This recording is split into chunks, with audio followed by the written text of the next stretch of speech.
आर्थिक तंगी सतत भासते, मंगळवारी करा हे उपाय. मंगळवारी करा हे 6 खास उपाय, कधीच जाणवणार नाही आर्थिक तंगी. आज आपण जाणून घेणार आहोत मंगळवारी करायचे 6 उपाय. हिंदू धर्मात आठवड्यातील प्रत्येक दिवस हा कोणत्या ना कोणत्या देवाच्या नावावर असतो. जसं सोमवारी शंकरदेव, बुधवारी गणपती बाप्पा, गुरुवारी विष्णुदेव, शुक्रवारी लक्ष्मी, शनिवारी शनिदेवाची पूजा केली जाते. त्याचप्रमाणे मंगळवार हा संकटमोचन श्री हनुमानाला समर्पित आहे.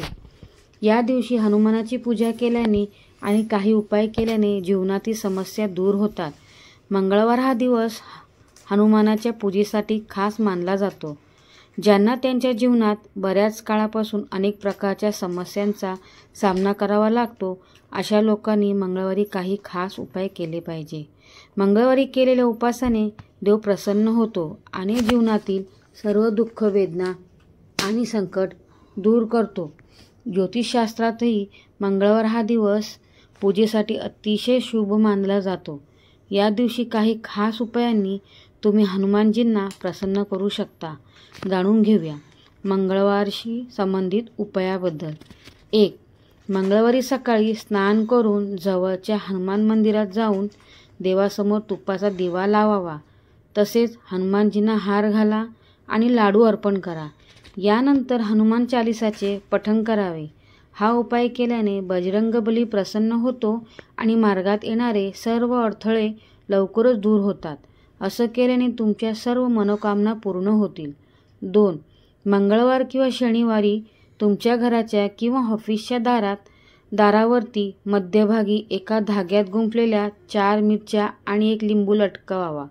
असं मानलं जातं की यामुळे सर्व प्रकारच्या वाईट नजरा दूर होतात. 3. या दिवशी हनुमान मंदिरात जाऊन 1 नारळ घेऊन आपल्या डोक्याभोवती 7 वेळा फिरवा आणि नंतर तो नारळ हनुमानासमोर फोडा. असं केल्याने घरातील सर्व समस्या हळूहळू दूर होतात. 4. आर्थिक संकटातून सुटका मिळवण्यासाठी मंगळवारी माकडांना गूळ, हरभरा, शेंगदाणे किंवा केळी खाऊ घाला. जर या गोष्टी माकडांना खाऊ घालणं शक्य नसेल तर तुम्ही या वस्तू एखाद्या गरीब किंवा गरजू व्यक्तींना दान करू शकता. 11 मंगळवार हा उपाय केल्यास आर्थिक संकट दूर होतात. 5. मंगळवारी हनुमानजींना बुंदीचे लाडू अर्पण केल्यास सर्व मनोकामना पूर्ण होतात. 6. मंगळवारी बजरंगबलीला 11 पिंपळाची पानं अर्पण करा. या दरम्यान लक्षात ठेवा की एकही पान तुटू नये. या पानांची माळ बनवून हनुमानजींना अर्पण करा. यातून तुम्हाला आर्थिक फायदा होईल. माहिती आवडल्यास चॅनलला लाईक, शेअर आणि सबस्क्राईब करायला विसरू नका. श्री स्वामी समर्थ. जय जय स्वामी समर्थ.